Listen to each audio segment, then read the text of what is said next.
The evidence is overwhelming, Mr. Speaker. 5 years after the passage of Dodd-Frank, the big banks are bigger. The small banks are fewer. The taxpayer is poor. The 5 largest banks in the nation now control roughly half of all the assets in our banking system.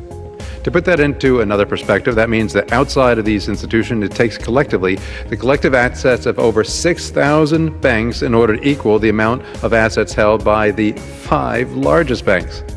Leading up to 2008, a perfect storm of easy lending pushed by Washington bureaucrats, coupled with a spiderweb of duplicative, conflicting, and nonsensical regulations, led to a complete breakdown of the housing market.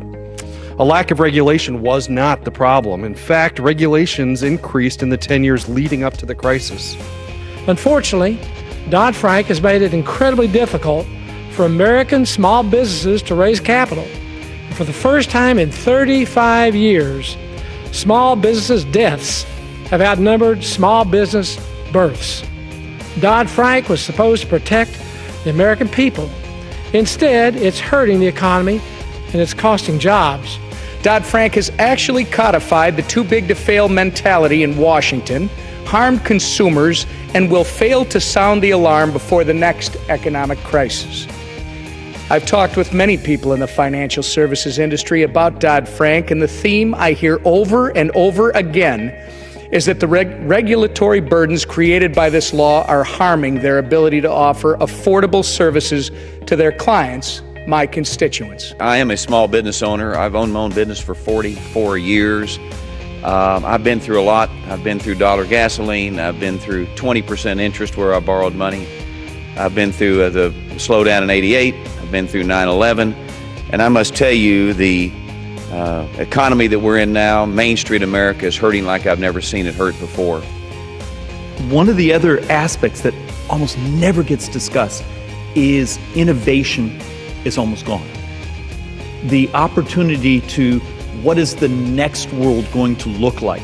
Think of this, when Apple Pays comes from a technology company and not one of our banking companies, you gotta understand what this law has done.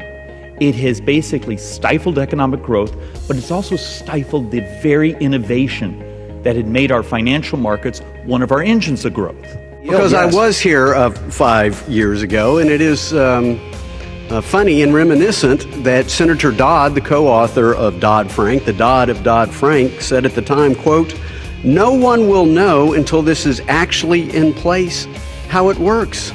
He said that in 2010. And here we are 5 years later, and we know how it works. We know it is a drag on the economy. We know that free checking has been cut in half. We know that bank fees have gone up. We know that we are losing a community bank and a credit union a day, mostly because of Dodd-Frank. We know that there's a tremendous amount of Dodd-Frank that we've seen play out, but this is something I'm not sure everybody understands. They're still writing the rules. 5 years into it, we're still writing the rules.